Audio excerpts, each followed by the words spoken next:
folks, a very exciting day here for Lucy. Today the lithium iron phosphate batteries from China arrived. It's not been a long time. It's been about a 3-week process from custom ordering the batteries until the arrival of the batteries. But I know there's a lot of caution out there, a lot of potential rhetoric about good, bad, and the ugly side.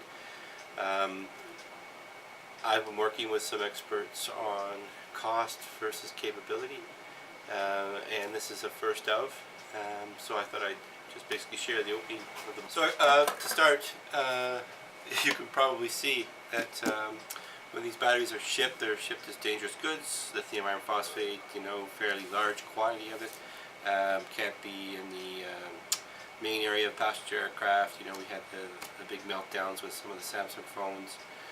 Same technology, so you got to remember that it's shipped as dangerous cargo, which is an extra cost. So the average cost per kilogram for shipping is much higher than if you were to order other things, because it has to be specially handled and all those sorts of things.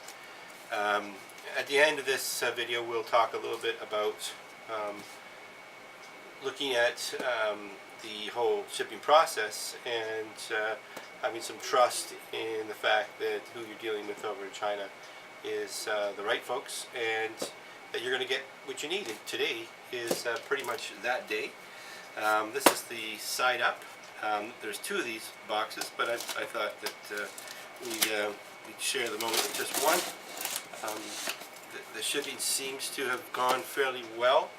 The people at the other end essentially use Alibaba as a trading or a contracting vehicle with a company called Orient Power. Orient Power on Amazon will sell you individual cells, and it's just been recently where we've discovered that you could custom order batteries, which means you really don't have to make it yourself. The battery comes with its custom-made battery management system in mounting cases with all of the stuff theoretically that you would need. So, getting right into it, lots of foam. So it's looking like it's fairly well packed, and that is excellent. So, I'll try and get this so that we can watch. This is really good. First thing I got here is I had to ask her to make sure, the lady in China that was my rep there, that we could access the battery monitoring system, and she has shipped me a special cable to be able to do that. I wasn't aware this was going to be in the package, but I wanted to make sure that the software as well was available to us, so I'm sure there's going to be some instructions in here about that. A couple mounting pieces here, some nice screws, they look well made, and inside here we've got foam, more foam around the battery. Looks like it's well protected, and then the battery itself, which is right here.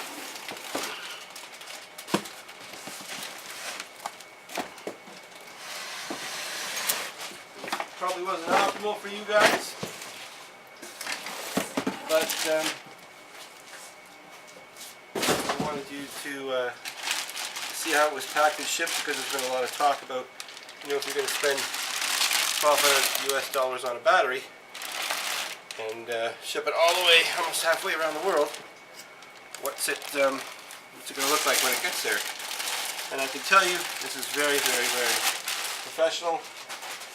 The case is well made. Seems to me like there may have been a shipping problem here with a bang or something, because this is bent. I'll provide feedback to them when I have a look at it. But at the end of the day, that doesn't look like it couldn't be just bent back. And the one on this side seems to be fairly stable.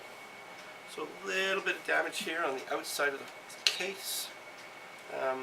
But other than that, it looks fairly good. So you can see here where it was damaged slightly, been bent in, whereas this one's perfectly straight. Hopefully it's just the aluminum or the steel on the top of the case. We can bend it back and everything's going to be fine inside there. At least that's what I'm hoping.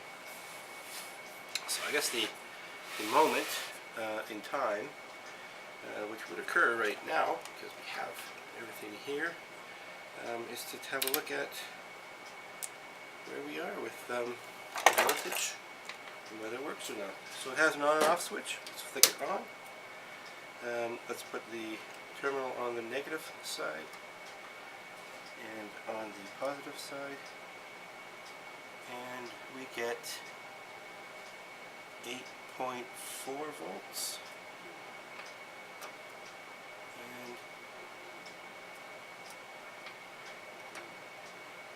and 8.5 volts. And that's on a 12 volt measurement for battery load. So I don't really have a 24 volt tester on here on a battery load test. So let's go to DC amps and have a look at what it says there.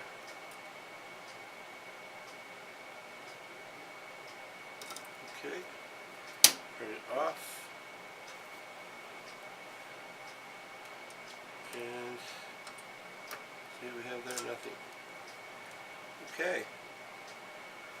Well, I'm going to continue to play with this and have a look at what I should be looking at from a load test and what the numbers actually should be. I was expecting to see 24 volts come up on there, and that's not what it's showing. So let's take a break here. This is the first battery here. I pulled it out of the box. All the boxes are here. It looked like it was shipped fairly well. So I've got a meter on it. So when I turn the battery on, right, I'm only getting 8.3 volts out of the battery. Also, the front meter is not coming on, and I was expecting 24 volts or higher from the battery when I turned it on. Hey folks, back again. So Joy has arrived. I've emailed the company over the last 30 minutes and had to have a glass of wine. Anyways, after minor correspondence, there's a reset button here. When they pack these things up for shipping, they put them into a ready wait state, and then when you power the cycle on, you hold the reset button down, and then boom, the battery comes up, and you can see on the front there's no issues there. The actual BMS is pretty cool. If you look at here, it'll provide you with basic stats. You go down or up, and you press enter, and it gives you the current information there. It even has a temperature sensor, tells you what the both banks are set at as far as temperature is concerned, and I'm Canadian, so Celsius is good. And then it gives you the whole cell voltage for every cell that's in there, and you can see, and I hope Will Prowse is watching this, that the BMS has basically done its job. When you go back, you can go down to other things like the status of the BMS itself, and you can tell the BMS to do things, and right now you can see that it's at idle. And a lot of things here that I don't even know about. So, pretty cool so far, and so my impression has gone way up as to what I got and what I paid for. So the initial impression was just a thing. What I'm going to do is it comes with a connector for the front panel that goes to USB and some software here that I can use to hook it up to my laptop, and then hopefully I'm going to create a remote system so that when I install these somewhere else I can remotely look at what's going on there. I did hook this up once I got it all working, and just so show you guys what's happening here and prove that everything's fine. There you go. There's your 26 volts from here. So all good, all really good on both battery states. It's going to take a while to get used to these checks and balances here, but I think once I get the thing hooked up to the laptop and the software working, that's also a big plus as far as I'm concerned for managing these batteries and keeping them going at optimum for as long as possible. So not the best YouTuber in the whole world, but I just wanted to make sure that everybody had a good look at these.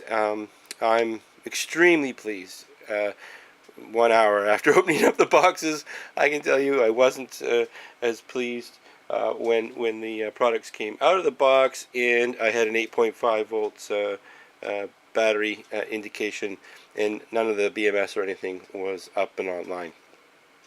So I've gone from to really impressed with what I've got here. So that's it for today. More to follow on the software and on where I'm going to put these things in Lucy and how they're going to get wired up. Alright, take care.